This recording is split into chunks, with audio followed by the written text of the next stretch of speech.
idea how hard it was for me to pick out a game to review for Halloween? Because it was really hard, okay? Because I came to the realization that basically every single horror game ever made sucks. Think about it. How many good, scary games can you name off the top of your head? There's only been, what, like 10 ever?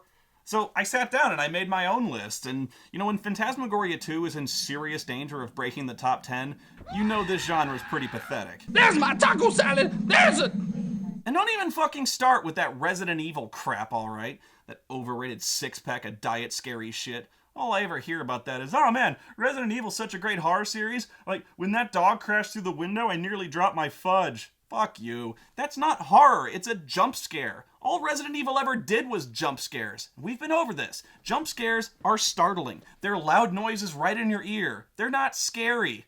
Scariest part of Resident Evil was the inventory system. And the controls. And the fixed camera angles.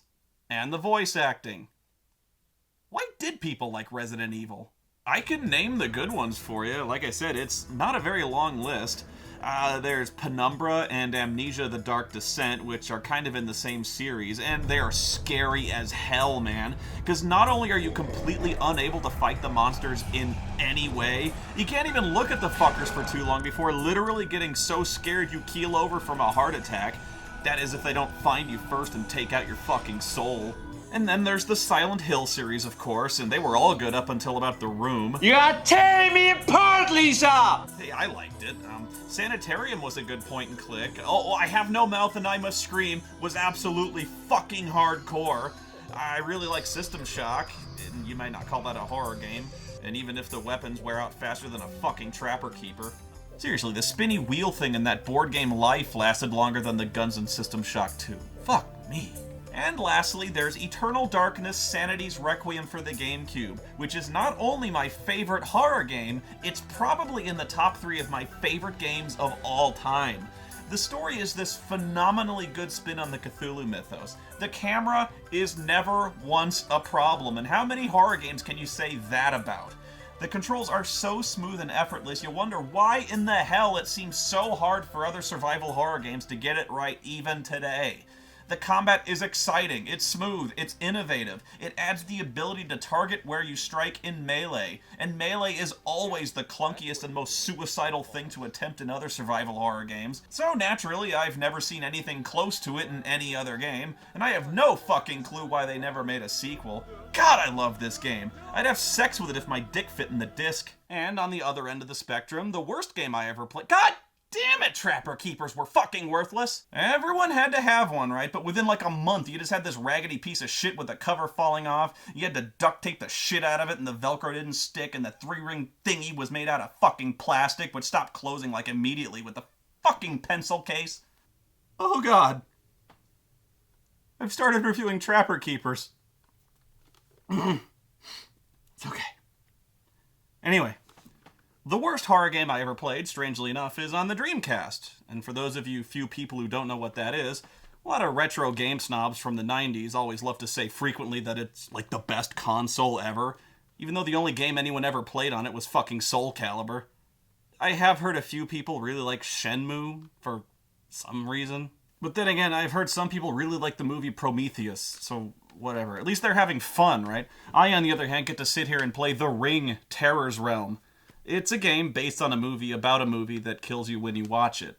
Kind of like Meet the Fockers, only the ring death video is much shorter and funnier. I don't even know what you do with that. Like, how do you make a game based on The Ring? It's not exactly known for, like, being video gamey. How do you even do that? Well, okay, you could do, like, an adventure game where, like, Gabriel Knight or Phantasmagoria, where, like, you run around and you solve puzzles and try to unravel the dark history of Sadako and stop her supernatural rampage. Actually, that sounds okay. You're not buying a second of this, are you? Okay. Let's get started and see how long it takes for them to fuck it up.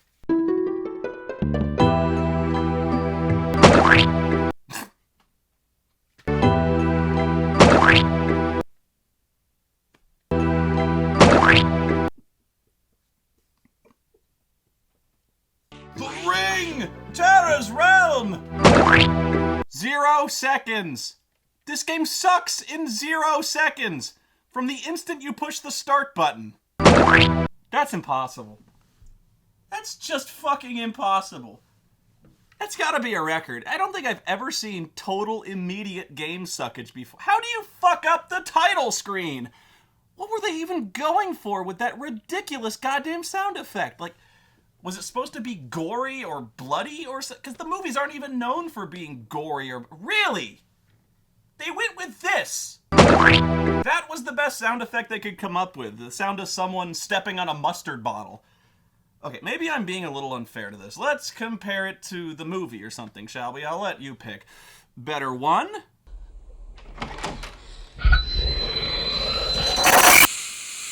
Or better two?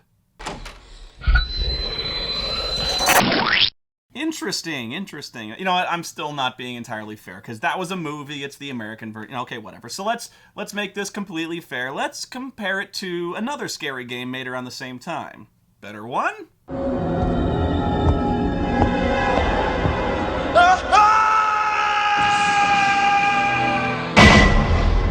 Resident Evil. Or better two?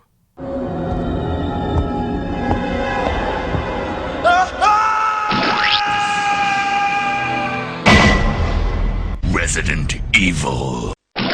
While I'm being completely fair, though, Resident Evil also had this.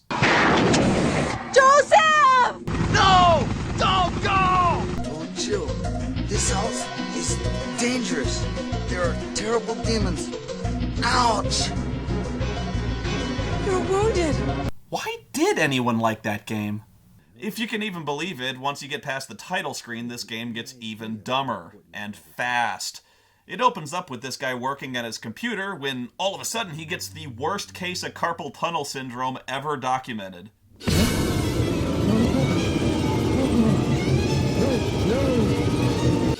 It got into my hand and it went bad, so I lopped it off at the wrist. Let this be a warning to you folks. This is what happens when you jerk off to internet porn too much. Terminal wanker's cramp. After that, the dead guy's girlfriend Meg swings by the house just as the paramedics are wheeling him out. Oh crap, I just realized something. Japanese import game, based on a lame horror movie franchise? In a scene of tragedy and emotional anguish? Oh man, prepare for some of the worst voice acting you ever heard in your life. Robert? Yeah, and I think we're just gonna have to do it that way. And that's just a... Hey, miss. No, I'm sorry, you can't come in here. Holy shit, did that cop just headbutt her? No, I'm sorry, you can't come in He here. did! Who is this guy, Chris Brown? No, I'm sorry, you can't come in here. No! Oh yeah, I had that face too that one time I watched Lizard Lick Towing. No, I can't believe it's Robert. No. You okay, lady? No. You okay, lady?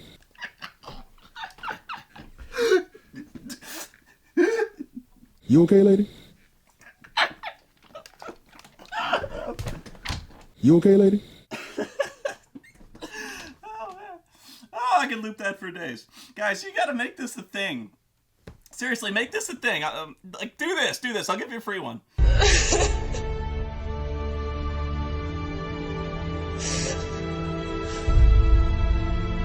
You okay, lady? You okay, lady? Okay, so bright and early the next day, Meg goes to her first day of work at Robert's old workplace, the Center for Disease Control.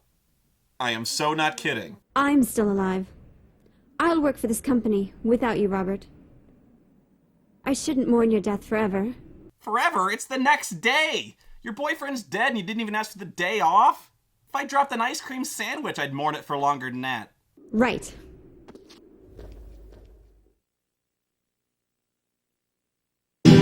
Oh, Jesus Christ! Oh! Yeah, this music just fucking punches you right in the head out of nowhere, and it's about 10 times as loud as the dialogue. You better get used to it too, because this music is just gonna throw you in the corner and beat you on a constant loop through the entire first half of the game.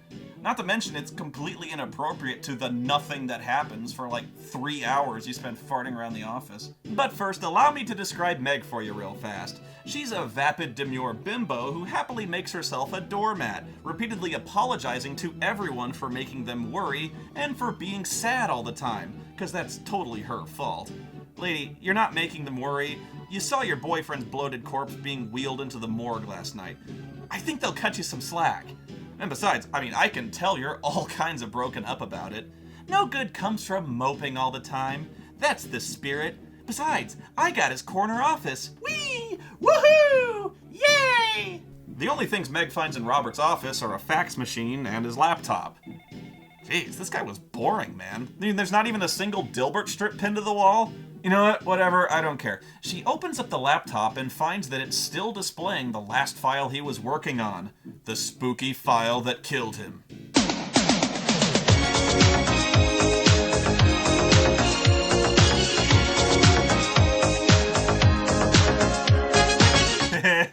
I'm sorry, I couldn't resist. Now, it's some kind of program called Ring, which apparently fits on a 3.5-inch floppy disk. And while I'm nitpicking here, did laptops ever have built-in floppy disk drives? Why would he ever have one of those? Why would he need one? The capacity of a floppy disk is like 1.44 megabytes. I got a copy of the Oregon Trail, it's bigger than that. Okay, this is amazing. I just gotta know. Did Sadako, the spooky chick from the movies, code this program? Like, complete with a text prompt for your name that says okay when you hit enter? Did she take night classes and learn how to program in Java or C++? What language would you code a supernatural death game in? Perl? I would. I always fucking hated Perl. Meg just types her name into the program, and somehow, in a way we never actually see, but I'm sure was really horrifying and cool, she awakens in some kind of dark alternate world encased in carbonite. She steps out. Really? Now she's in some kind of Solid Snake outfit and wearing the biggest fucking sunglasses in the world. She takes one look around and is like, I booted up a program called Ring on the computer. Anyway, I should investigate. What are you... Does nothing faze this woman? Does nothing bother her about this situation at all? Lady, you've been sucked through your laptop, which, by the way, would have been a really cool thing to see. Sucked through your laptop, sent to a digital nether realm. You're now wearing this fucking stupid future commando outfit. You're inexplicably carrying a loaded firearm. You're wearing blue blockers in a dark room. And I must repeat this because this is the important part. You've been sucked through your laptop, and your only reaction is, eh. So yeah, you go investigate, and you find this guy just chilling out here called Brigade Member. A brigade of what? But he's just sitting here, and he tells you there's monsters upstairs, and she needs to go kill them off.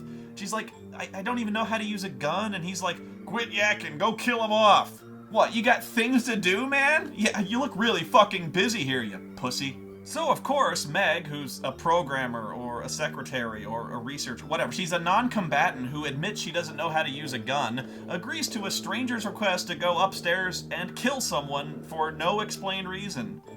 Because why not? So you go upstairs and find a can of healing jelly. The hell is that? Okay, it's jelly that heals. Is it magic? Do you eat it, like, with toast? What does healing jelly taste like? Or do you just, like, rub it all over yourself? Anyway, you grab the healing jelly and find the monster upstairs, which looks like, I don't know, the Wolfman or something?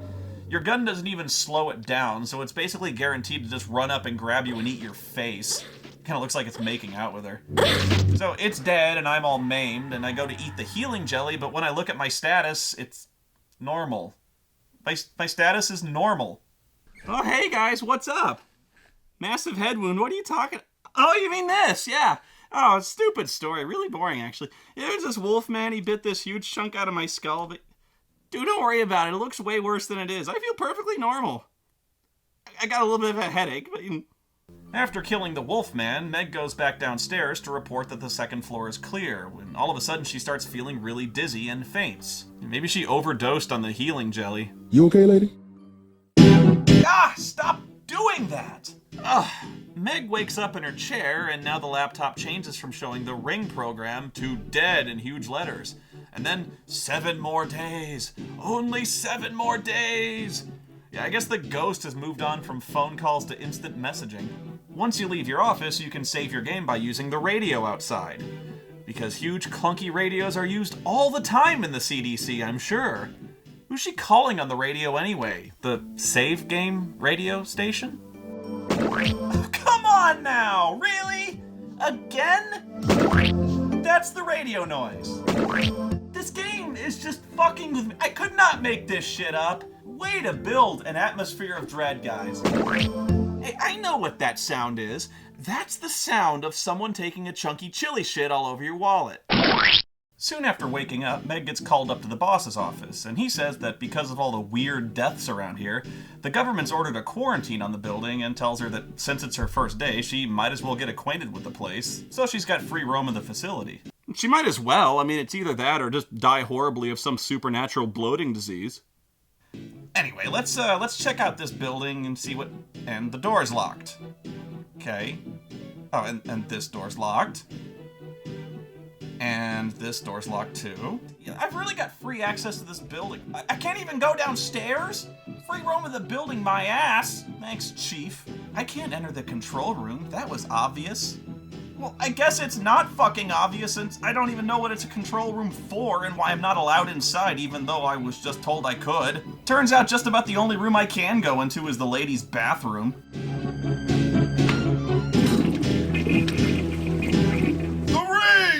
Terror's realm!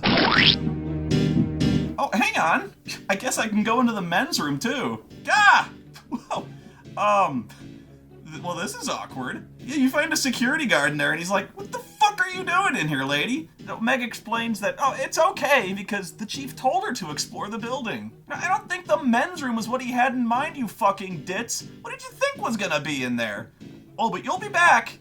Several times, in fact. You have to explore the bathrooms, every single one of them, because the plot won't progress until you wander into the men's room like a dumbass. Oh my god, this music just never stops. I'm trying to take a piss and the music's making me all stressed out. You spend what feels like an eternity just running around the office looking for files, until eventually you run into the only other two people who work in the CDC, this woman named Chris and Tina Turner.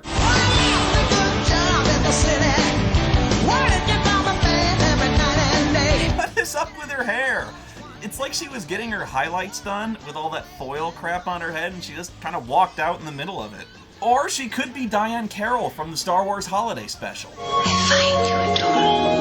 The three ladies get to talking and together they conspire to sneak into the cafeteria because, well, I guess they're hungry. You even have to go get a key for this and get into several long, drawn-out, boring conversations with both women on whether or not they really should and if they'll get into trouble.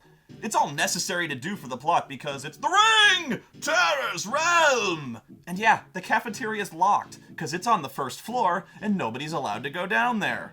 I repeat, the cafeteria is off limits to employees.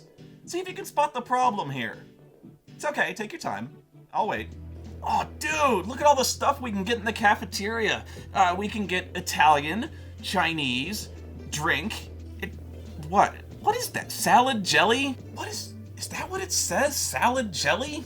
It looks like a D to me. Is that Dalad jelly? Ballad jelly? It has to be salad jelly, doesn't it? Because Dalad isn't a thing. What the fuck is a salad jelly? Like, you make a jelly out of salad? Hang on, I need a better angle on this. What in the shit? It is a D! Dalad jelly. Dalad jelly. What in the fuck does that even mean? Dalad jelly. What the fuck is Dalad jelly? What is a Dalad?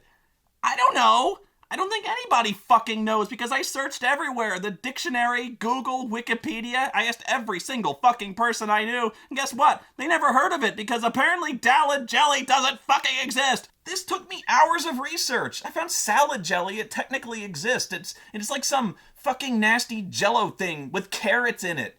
What the fuck puts carrots in jello? What the fuck is wrong with you? I mean, why are they selling Dalad jelly in the cafeteria? Why does it get its own sign and its own fucking category next to Italian and Chinese food? Do people walk into the cafeteria and say, I'm not in the mood for Italian and I just had Chinese yesterday. Oh man, dude, look, Dalad jelly. Fuck yeah, give me a scoop. What does Dalad jelly taste like? How much does it cost? Does healing jelly come in different flavors? Like, is there a Dalad flavored healing jelly? I can't even believe I'm getting hung up on this. I seriously think I'm losing my goddamn mind here. My nitpicking has reached critical mass, but I have to know. What in the name of Buddha's pube hair is Dalad jelly? Like, is it some kind of foreign thing, or religious. Maybe it's like Jewish or something, or it could be Japanese. I don't know, but I have to know. Someone out there has to know what Dallet Jelly is. You gotta help me, guys, please. If someone out there knows, tell me where I can find it or send it to me or something, because I gotta know what it tastes like before I die or before I kill someone, please. Help me. This whole cafeteria Dallet Jelly subplot accomplishes literally nothing. It's just a huge waste of time. A little later after this, you're told someone called the office asking for Meg, but since she was screwing around in the bathroom this whole time, she put the caller on hold. Just guess who it turns out to be. You won't even fucking believe this. It's the spooky ring chick. She actually put Sadako on hold. Alright, let me get this straight. You've got a ghost made of rage that can literally kill you with a movie, and you put her on hold. Dude. I don't know if that's the dumbest thing I ever heard or the most awesome, but either way, she was fucking pissed when we got... Hang on a second. Hello? Hello, Sydney. Sydney? No, my name's Spoonie, bro. I'm sorry, I guess I dialed the wrong number. Don't worry about it. Wait, don't hang up. Sorry, what? Let's play a little game. No, I'm kind of busy, man. I'm already playing a game. Really? What? It's for the Dreamcast. It's called The Ring. I like that movie. It was scary. Yeah, well, the game's a pile of ape shit. Oh man, I gotta go. I gotta go to commercial. Can you hold on for a second? Don't hang up on me. Be right back.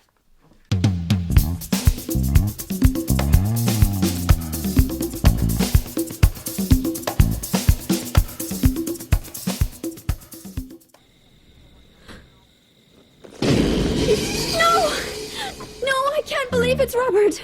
No. You okay, lady?